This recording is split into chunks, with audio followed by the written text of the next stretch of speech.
Hello, my beautiful friends. Welcome back to the show. Today, I am so excited to dive into today's conversation with Kayleigh Ashworth. She's a business owner and photographer of Kayleigh Ashworth Photography, specializing in maternity, newborn, and baby portrait photography, located in Southern California. She predominantly shoots from her boutique studio located in downtown Murrieta. Did I say that right? Yes. Okay. Where she's been in the business of creating art from life's best moments for over 8 years. Now, over the years, Kayleigh has won awards and merits in numerous photo competitions, and she's actually one of our amazing instructors coming to teach for the online newborn retreat this January. So without further ado, welcome. Thank you so much, Lisa, for having me here. I'm super excited. This is my first podcast. So I love it. Well, we're going to rip the Band-Aid off. So tell us Let's go. who you are and really what you're passionate about. Yeah, so I'm Kayleigh. I am owner and photographer of, Kayleigh Ashworth Photography. My business just behind me. This is my studio. I am most passionate about maternity and newborn photography, and I think mostly also just creating really beautiful artistic portraits for my clients, but also giving them a really beautiful experience as well. So when years down the line, they're not just looking at beautiful portraits on the wall, but they have that wonderful feeling when they look at it as well. Not just like, oh yeah, that was a great picture, but it was crazy. Yeah. I love it. So tell us your journey to becoming a photographer, because I think it's always so interesting to see where people started and where they are now. Yeah, I'd love to. So I've always been an artist since I was very little, but it was always like drawing and painting and in high school. And one year I was given a film camera. It was just an old film camera from my mom. It even had a crack in it. Just was like not the best, but I was 16 years old and I was in like a dark room photography class. And so I got to learn like how to work with film photography. And anyway, that's how I just liked photography. And then I got a DSLR and that kind of took over. So I knew that I wanted to be a photographer. I just didn't really know like what genre that I wanted to kind of go in. And so I started doing family photography and that was fine. I was like, right, this is it. This is my business. This is what I want to do. But it just didn't feel like solid. You know, that solid feeling where you're like, this is it. Yeah. And I got pregnant. So I just kind of put everything on hold and I went through that whole experience of, growing life and having my son, and that it was just I never felt more beautiful in my entire life. And I was so obsessed with him when he was here, and I just knew that was it. I can bring my greatest loves together, photography and pregnancy and babies. And so that really started my journey. And then, he's 10 now. So I learned a lot about photography within like that first year I learned. And then I think about a year into learning, I finally started officially my business, right? I got my business license. I started calling myself a photographer. And then, 9 years later, I ended up having another baby, and that's my daughter. And I feel like my son was my muse, but my daughter made me better. Yeah. Like just being able to kind of reconnect with my clients and just kind of, because you lose touch a little bit after a while. And just kind of experiencing, going through pregnancy the first time versus going through pregnancy the second time. The first time is you're having a baby, you're becoming a mother. And the second time felt like we were becoming a family. Yeah. And our family was kind of complete. So it was so amazing. It's been like a long journey. Yeah. But a really interesting one that's just kind of made me who I am. It's so interesting. I love that. So why did you decide to niche with maternity newborn? Yeah, I decided to niche. I think just from what I had learned was the best way to be the best at something, because when you're good at a lot of different things. It makes it difficult to really focus and be the best at one thing. And I wanted to be the best because I really wanted this business to work for me and my family. And I thought the only way that it could is if I made it work and I was the best. So I just focused on pregnancy, newborn, and babies. And plus, that was like the most fun Yeah. for me. I love that. Now, I Yeah. think it's really important because I know, like from my personal experience, is affording this, and because a lot of as Yeah. photographers, we forget to pay ourselves. But then when it comes to wanting Yeah. to have a commercial space, like we have to be making sure that we are crunching our numbers and we're following Yeah. definitely more of a tighter budget when it comes Yeah. to that. So, what advice do you have for someone who may be considering moving out of their home studio and how to structure themselves for success? Yeah, so I think that can be a really personal decision, and a different one for each person. I don't know if there's like a real formula that's going to work for everybody. I think in my situation, I was fortunate enough to every penny that I made, I got to put back into my business until it was profitable enough. Typically, how it would work to make sure, I mean, you want to make sure that, you're making a profit before you do something like that. Does your money, um, do you need it immediately? Like a lot of people are in situations where their partners are able to pay for bills and things like that, and this is kind of their extra income.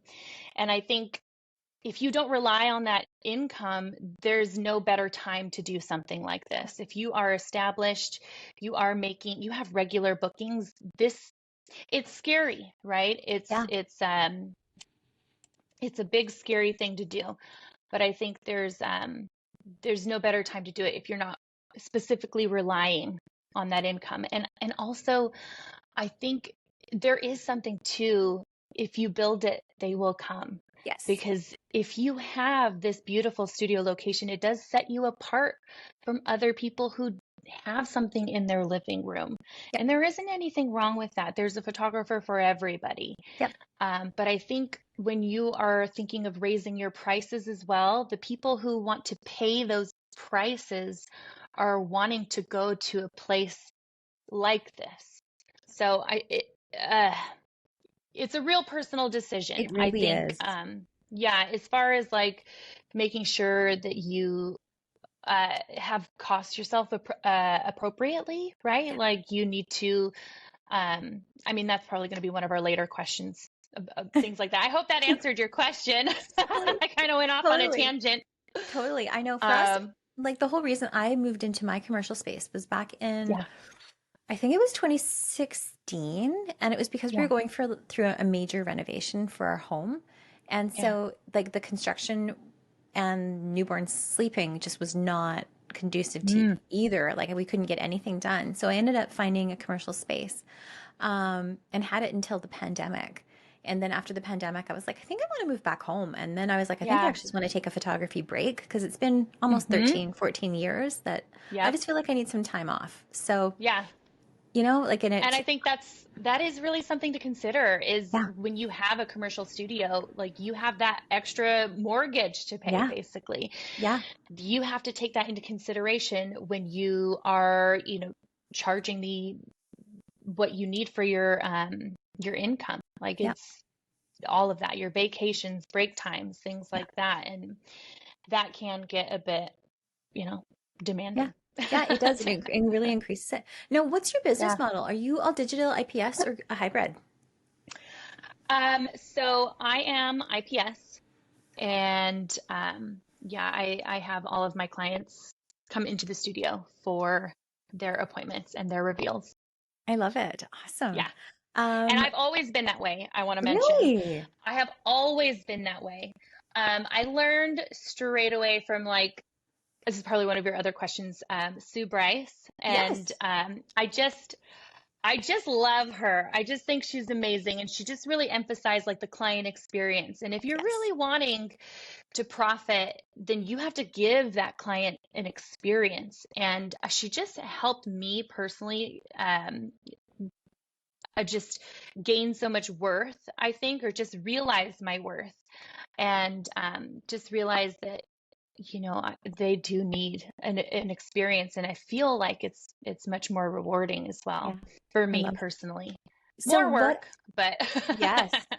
So what special touches would you say that you include to make this client experience incredible? Yeah. So I try at every turn to give my clients a special experience. I give them a personalized consultation over the phone before we even meet, and that way they can kind of get an idea of who I am as a person, as a business, and what I'm going to do for them. And just so they know that I'm engaged with them as well. So I do that straight from the beginning. And then as soon as they book, we send them a gift. And that way they know that we're always thinking about them and we're so grateful for them. There's a gift waiting for them when they get to the studio too, for their baby or for them, just depending on what kind of session.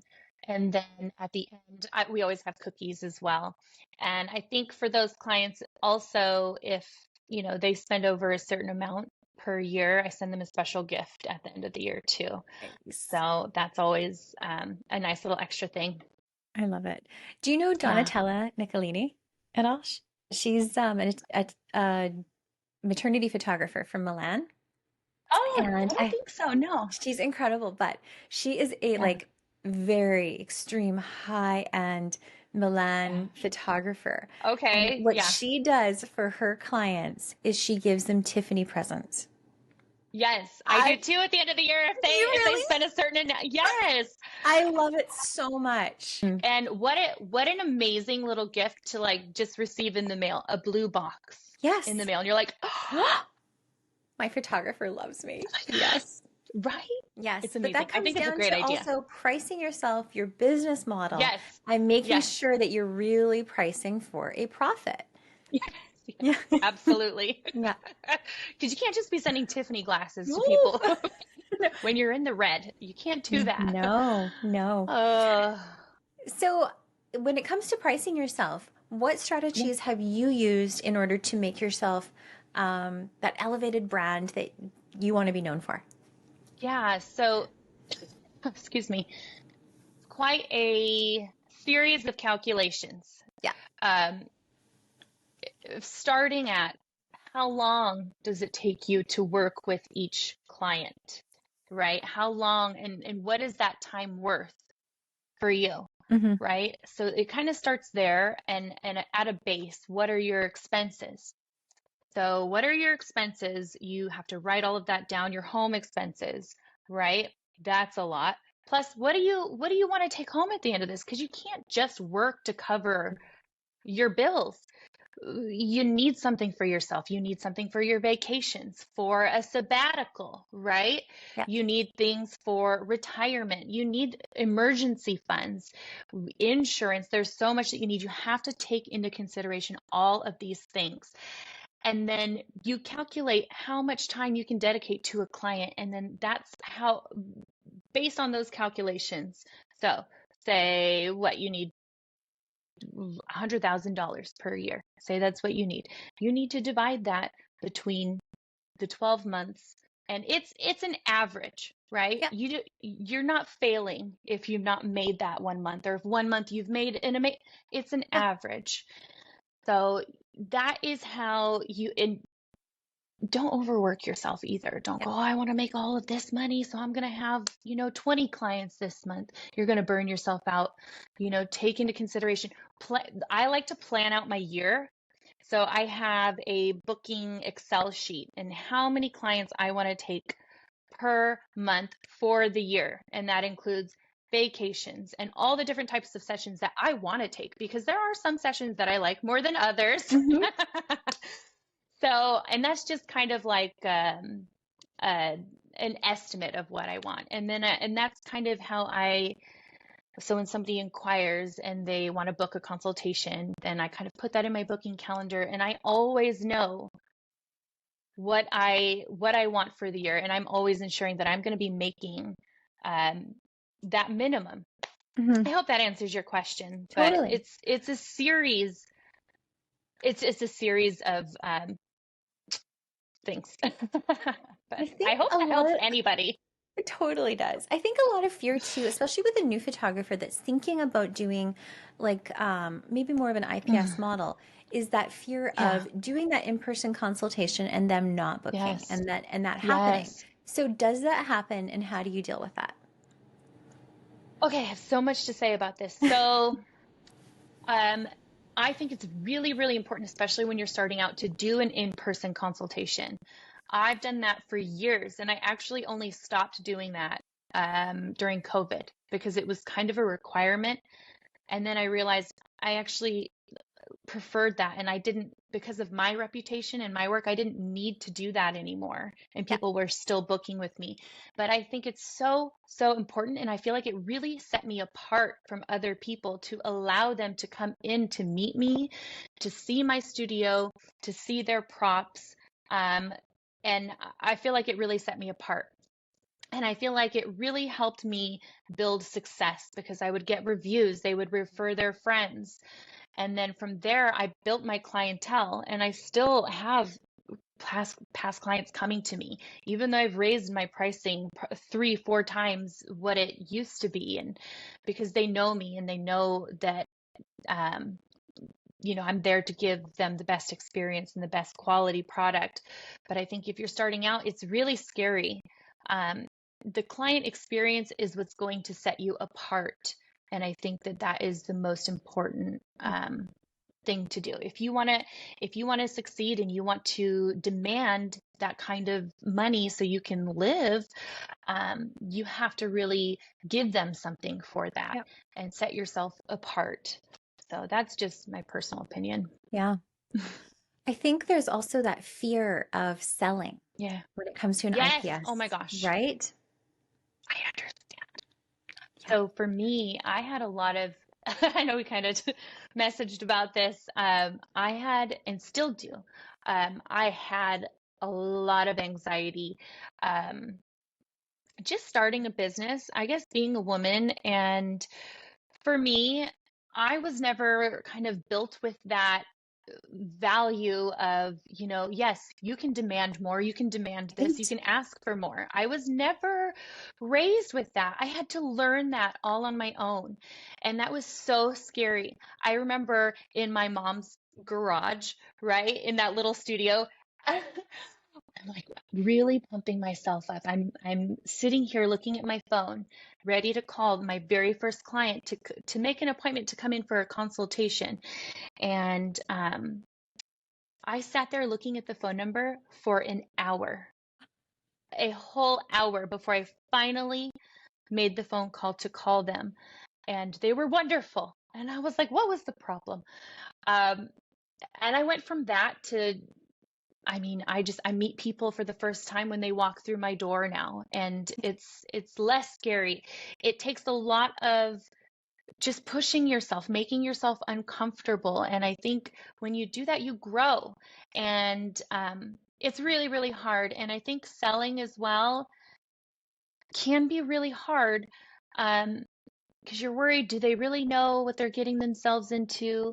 Did they really read everything? Did they really understand everything?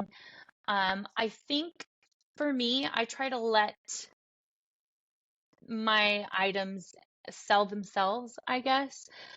My job is to just tell them the quality of the products and ask them what their ultimate goal is and try to align the things that they want, because everybody's going to want something different. And I always make sure that they know it's their choice ultimately. I can suggest these things. This is what I really love. This is how I would design your products, but it's totally up to you guys.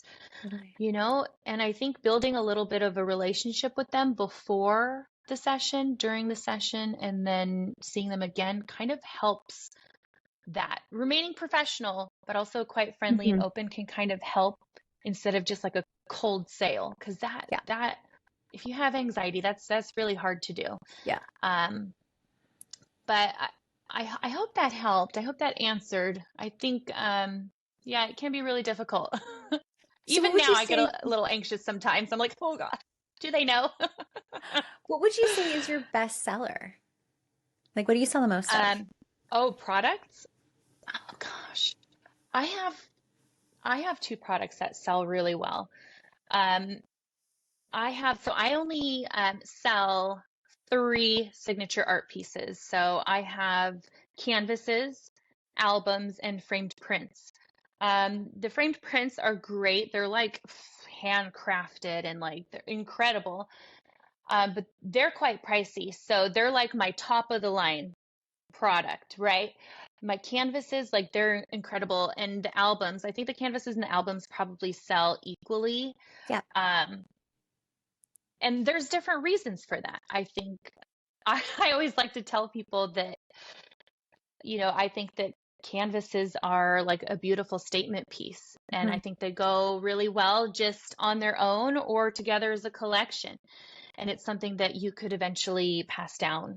I think albums are the best way to preserve all of your portraits in a safe place. And I think that it's also something that you're going to be able to hand down to your family. So why not do both? But it's totally up to you. I love it.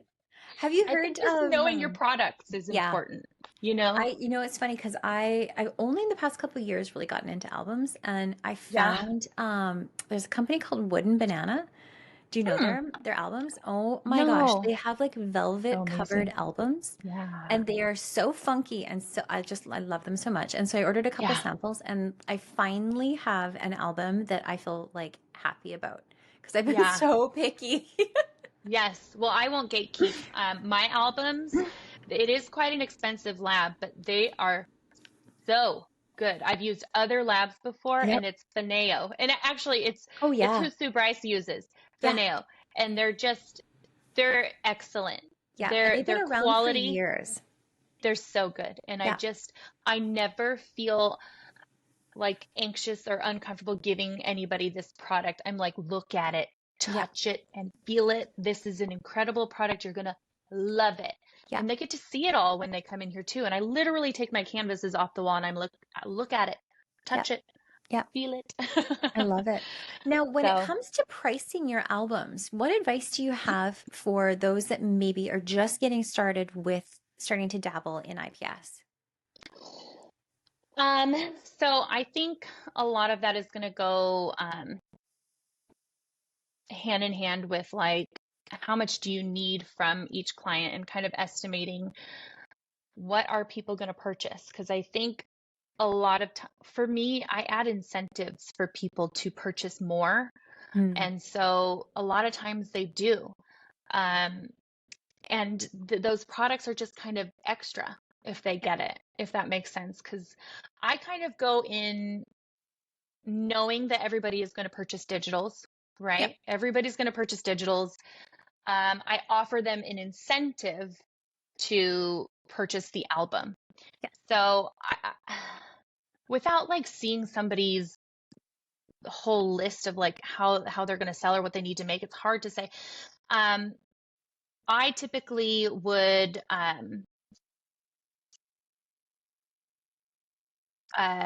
increase the base price. Well, you have to find out how much it is. Hmm. Make sure that you're taking into account shipping, the time that it takes to create that product for you. And then if you're going to proof it, the time that it takes to kind of go back and forth between proofing. And then I kind of like multiply that by 3, 4, just depending on what you're comfortable with. What are you comfortable with?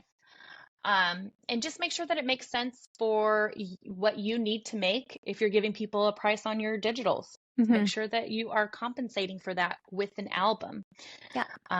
You know, you can give people a break on their digitals, right? If they're purchasing a product, make sure your products are priced appropriately, Right. I guess. So, Yeah, I think so. I think because I think a lot of the time it's like you get into that sticker shock situation where you've got, okay, well, my yeah, albums are $1,500. And they're like, oh my God, like I'm never going to pay that. Who's going to pay that? Oh my God, who's going to pay that? But people pay that, yeah, right? Especially if they're getting the digitals and you word it in a yeah, certain way. yeah, yeah, I think so. And I think that's part of without like trying to cheap out, right? Like, because you don't want to be like, oh, you get a discount on this, but it's like, oh, you Yeah. get a gift credit on this, or oh, you get a Yeah. savings on this if you purchase this. In addition, I also give you your slideshow Yeah. as a gift. You know, I think when you add value to the product, and I think adding value doesn't just mean giving discounts. It doesn't mean, oh, well, you get this, you get all this. Showing them the item as well, letting them see it and touch it and envision what their own session would look like in that product adds value to it. So, yeah. Yeah. It's so true. It's funny. Ever since I've had these two Yeah. albums sitting out, so I've done a few model calls just for some projects that I've been working on, and so I've just Yeah. had these two albums sitting out, and I've had clients like, "Oh my gosh, we need this for like our last baby. We need this for this baby." And Hmm. actually, Lisa, could you design this one for our wedding album? Like, if we just give you the Absolutely. photos, like, I'm Absolutely. like, yeah, I would. Then they'd all match, Absolutely. right? Like, Absolutely. I've done that before. I'm like, I just can't edit those photos, but yeah, no, I'll sure, I'll put them in an album. I'm gonna use absolutely. like, and the best part is they have like those softwares where it sort of like auto makes it. And so you're Yeah. not really spending all that much time if you're using Yeah. them. I mean, of course, you're like tweaking and going through and making sure everything looks good Yeah. together, but like it's Yes. so much faster than it used to be. Yeah. Yeah, absolutely. You don't have to like make the what is it, like the layouts. You Hmm. don't have to do all of that. There are those programs, I think you use smart albums or Yep. yeah, smart albums, and you can just toss them in there. It shows you a bunch of different layouts that you can choose for the different orientations, and it's great. And it's I love it, and I love the albums. I want people to Yeah, take them. They're so gorgeous. they're so pretty. So Love them. handling difficult, challenging, or demanding clients, because I'm sure we all encounter them at some point. Can you maybe share your approach to dealing with them? My approach is, uh, first of all, trying not to take it personal. Right. Uh, because at the end of the day, like this is our baby. Yeah. This is personal for us. And I feel like as artists and just humans, we can take things really personal. And I think it's important to sit back and try not to respond with emotion, um, and realize that these people might just see you as just a business and they might just be mad. I don't know. You know, Yeah. they see you as a business. You are a business at the end of the day, and you have to respond like a business. And I always try to respond with the forethought that this whole situation could turn into a review. So I kind of keep that in mind when I'm responding and dealing with difficult clients. I have policies and procedures for a reason. And if I need to, I will very kindly refer to those policies and procedures.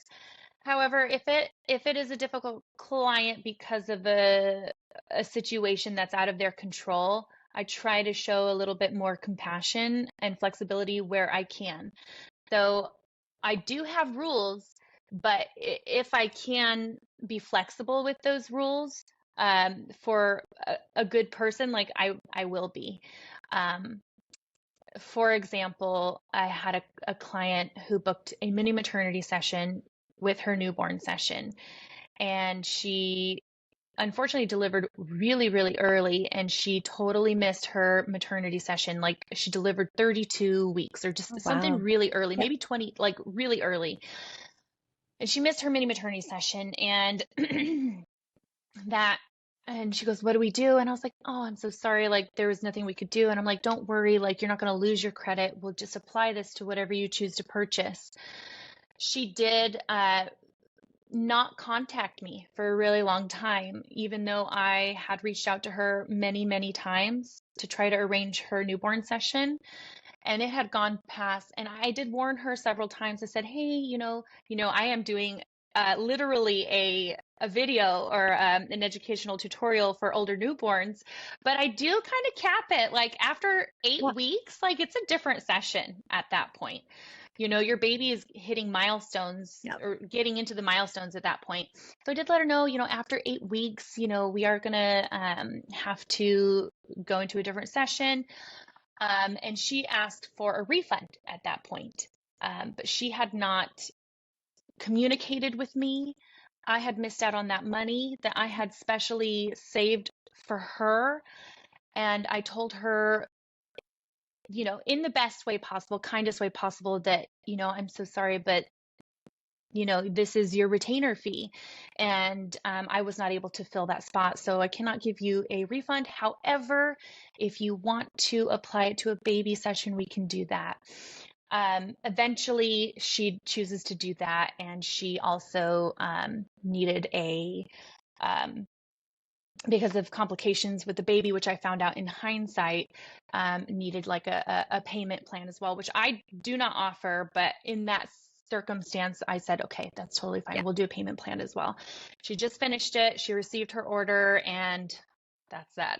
So trying to be like as understanding as possible where I can. There wasn't a lot of communication with that client.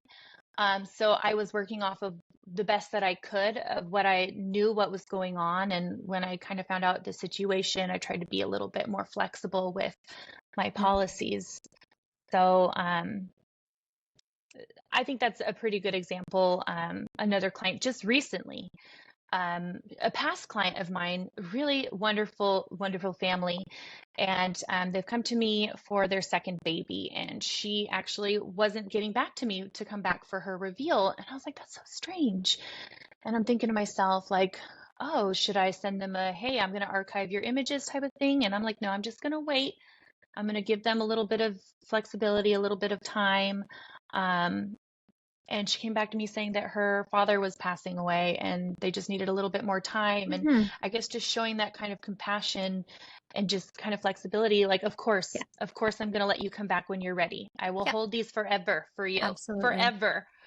So I think, yeah, to have your policies in place, and it's really important, but you have to do it in a way where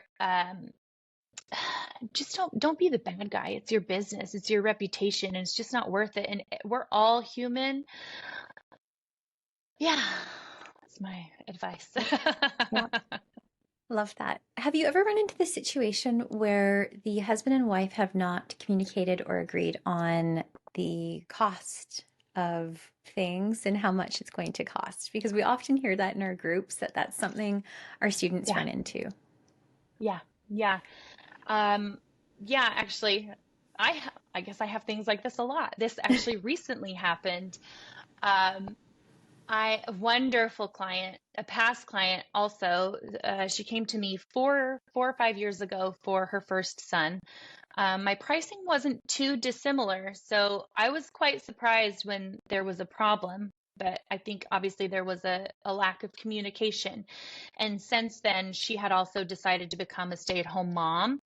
And I think their dynamic was a little bit different emotionally as well. And I think that's really important is we don't know what's going on behind the scenes. So she had come in, she had made her purchase. It wasn't the biggest purchase I've ever had, but I was happy with it because she was so happy and her photos were gorgeous. I was happy she was happy. Um, she made a comment like, "Oh, my husband's gonna flip out, whatever." And I was like, "Oh, he'll be fine." Yep. He wasn't. And there it was. She called me and she said, oh, she kind of got a little personal, was like, Haley, I'm so sorry. We're not talking right now. He's such a jerk and I don't know what to do. Like he's saying if I don't put some of the money back on his card that he's gonna claim fraud on the whole thing. Oh, And I was like, oh, and I said to her, I was like, that's not a good idea. Because I had already like sent her all of her digitals, everything. Like at that point you're stealing from me, don't do that. And she goes, I don't know what to do. Can you like refund some of it and I can pay on a different card? And I was like, well, I like you can't lessen your order because you've already made the order and I've already like delivered the items. And so she goes, okay, can I get like a refund on the canvas and then I'll just on that card and then I'll pay for it on a different card. And I was like, you know what? Absolutely. Absolutely. Tell me. And I'm like, are you okay? yeah. I will call the police, girl. Are you okay? Because the way she made it sound, it was like he was not okay. And And so I refunded it immediately. She paid for her canvas. And then she, like later on when she picked up her canvas, she was like, I'm so sorry. He apologized later. And I'm like, as long as you're okay, like that's okay. It's such a difficult situation because at the end of the day, it's not my responsibility to communicate with everybody. Hey, you know what pricing is, right? Because Yeah. uh, when you have to repeat yourself so many times, it's almost offensive to the Yeah. person, right? Like, yeah, I I understand get it, when right? Am I I 10? get it. Like, right? Yeah, like I get Right. it.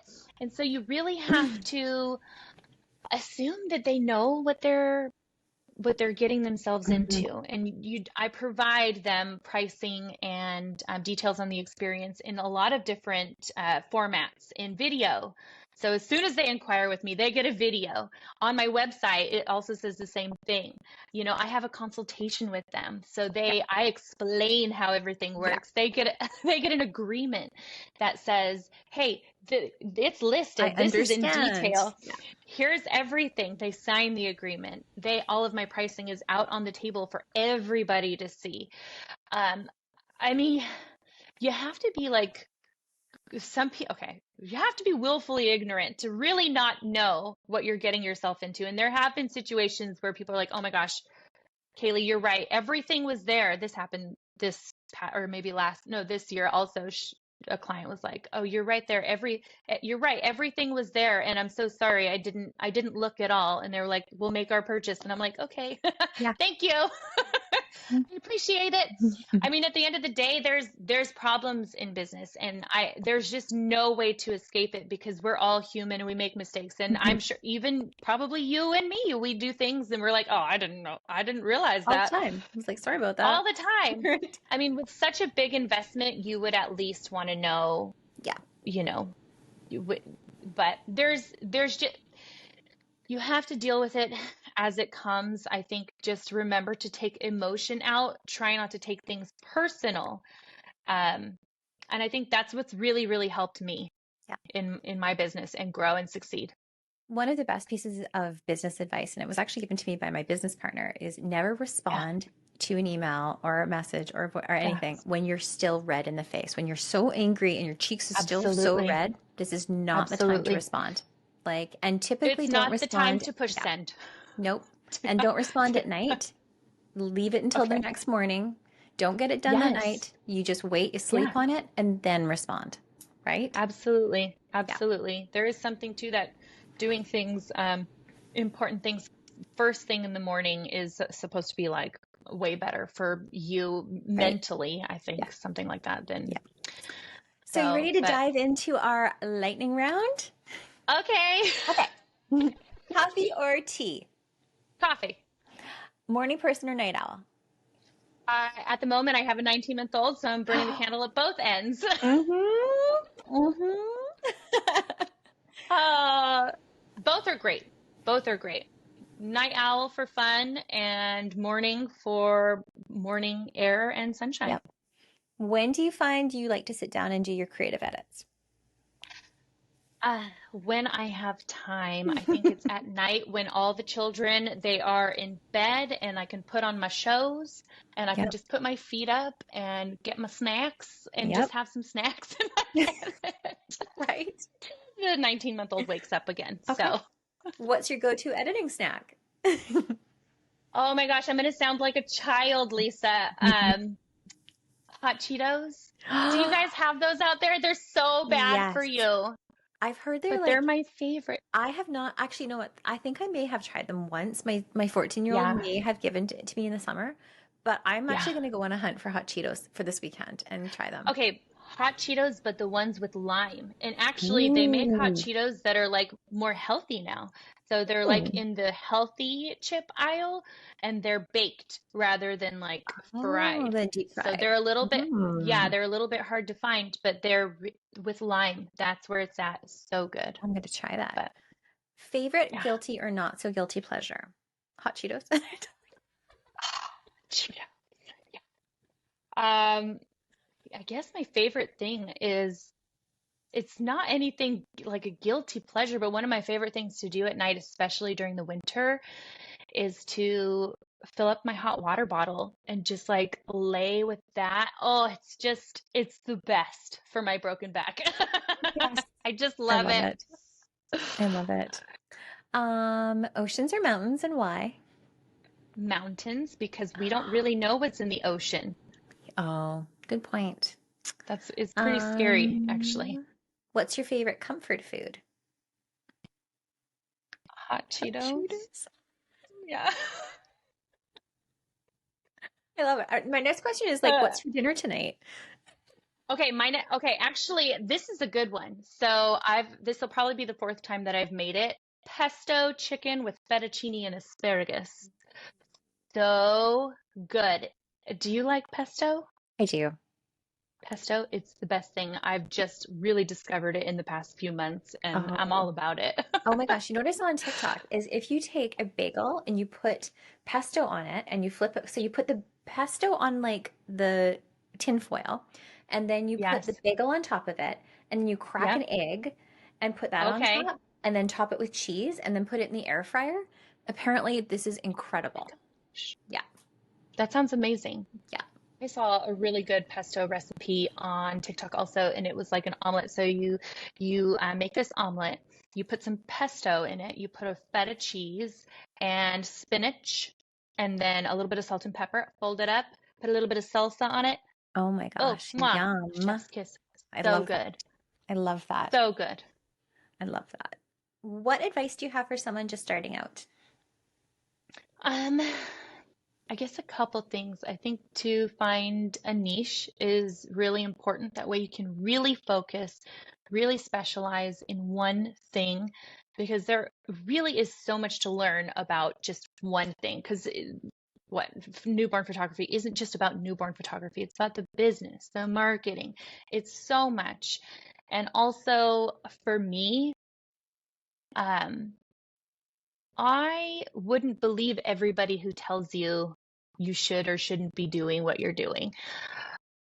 Only take advice from people who matter, right? And that means other people in business, people who support you, people who go, "Wow, that's a really great idea." Sometimes the people who are closest to us are not the best support people. And don't don't take it personal. Yeah, Stay on your path. yeah, love that. So, where can our listeners learn more from you? So they can learn more from me on, well, I am doing mentoring for newborn photography, soon to be maternity photography soon. But on my website, hashtag, so KayleighAshworthPhotography.com / photographers. I have some video tutorials, also details on mentoring, but it's just for newborn photography at the moment. But also, Instagram. That's a good place to, Awesome. reach out and things like that. Love it. So, you're actually coming to teach for the online newborn retreat. So, can you share a little bit what you're going to be teaching on? Yes, so I am. And I am going to be teaching how I work with older newborns. And the newborn that I have in the video she's so cute. She was 7 weeks old at the time, and that's like right at the top end of too old. But I really thought a lot about like why don't we photograph older newborns? Like why don't we? And I guess a lot of people have this misconception of the best time to photograph a newborn. And what is that? Is that, 7 days old, or is that 10 days old? And for me, it's very rarely that age. I really like my moms to, develop, feeding, and just kind of establish feeding with their babies and kind of recover from also labor. And for me, that's, 2.5 weeks or older. And a lot of times my babies are like 2.5 weeks, 3, 4 weeks old. And the other concern, and the reason that we think that is because we think, oh, they're more sleepy during that time. They're easier to bend. And I just don't think that's true. I literally had a baby that was 11 days old just last week who was, I'm not even kidding, awake the The entire session. whole time. The whole 4 hours. I've never seen a baby this young be awake for this long ever. It was wild. And like, I can get a 7 week old to sleep. And so, well, I don't think it was me. I think it's just, there's so much going on with babies when they're so little. And maybe she hadn't established feeding because she was wanting a lot of food. And there's so much that we don't know until baby's a little bit older. So I can very successfully, a lot of times, get babies into those cute, curly newborn poses when they're 5, 6, 7 weeks old. I just don't think it's fair for us as a business or creative or the parents to just kind of limit them to this time frame. And I think as far as like being fair to us, like we're really limiting ourselves. What if we want to take a sabbatical? What if we want to go on vacation? But we tell our clients, oh, you have to come at 10 days. Yeah. Like you're on vacation during that time, and then they're going to be upset at you for not being there. Then you're going to have to reconvince them that, oh, it's okay, you know? Yeah. So I think just setting expectations of, yeah, I can photograph your baby between, 7 days to 7 weeks. I think that's great. When baby gets a little bit older, sometimes it can become a little bit of a different session. Baby may not go into those sleepy, curly newborn poses. Baby may be awake a little bit more. But a lot of times awake baby photos are the parents' favorite I photos. know. So that's not something to be scared of at all. It's the best. So that's what I'm teaching on. I'm just teaching working with this beautiful little baby, Everly. And we go through 4 different props the whole time. And not all of it goes like perfect because this baby is big. So I'm like, does she fit in this right? But I think that's fine. Every baby is different. There's no like way. If any photographer tells you you can do this every single time and this is going to work, they're trying to sell you something because that's just it just doesn't work that way. Nope. But you get to see me kind of fumble a little bit. But we just have a lot of fun, and yeah, she was great. I love that. So I Yeah. love to end my interviews with this last question, and it is, what are Okay. you currently curious about or artistically curious about? Well, I actually didn't know how to answer that question until we had a little conversation. AI sounds really fascinating. I started playing with it a little bit when the beta version came out. But I just kind of stopped. I got busy. And so it just having that little conversation of playing with AI, I should probably get into that. It's so fun. I I have think, made so many yeah, cool backdrops and yeah, just for myself, right? yeah. Do you make them and then you just use them over and over again, or you just use them for I usually just use it once and once? yeah, and I Yeah, have mine behind a paywall, so I do pay yeah, because well, I'm private. Right? yeah, Like, I don't need ad yeah, out there. Right. yeah. But I think that's it. I think that and yeah, maybe more dinosaur pictures of my son. That's Oh my really God, fun. I love But it. now I have a So fun. daughter. I get to do Super I don't know fun. if you've seen those silhouette photos that I've done of my son before, but they're like I've taken his toys and I made him and the toys a silhouette on like a landscape backdrop where it's like at sunset and he looks like he's riding his dinosaurs. But now I have a daughter, and I don't know. I'm gonna have to figure out some toy that she has A that I unicorn. was thinking the same thing, a unicorn galloping. Yep, I love That would be it. so fun. Yeah, so But fun. yeah, yeah, Just being creative. that's what I would do. Yeah, I love it. I love being creative, and we don't have enough time to be creative. We deserve that. Yeah, agreed. Well, Kayleigh, thank you so much for joining me Thank you. today. I had fun. Thank you. Oh, my beautiful friends, I hope you enjoyed this conversation just as much as I did. I'm sending you so much of my light and my love today and every single day. We'll see you next time.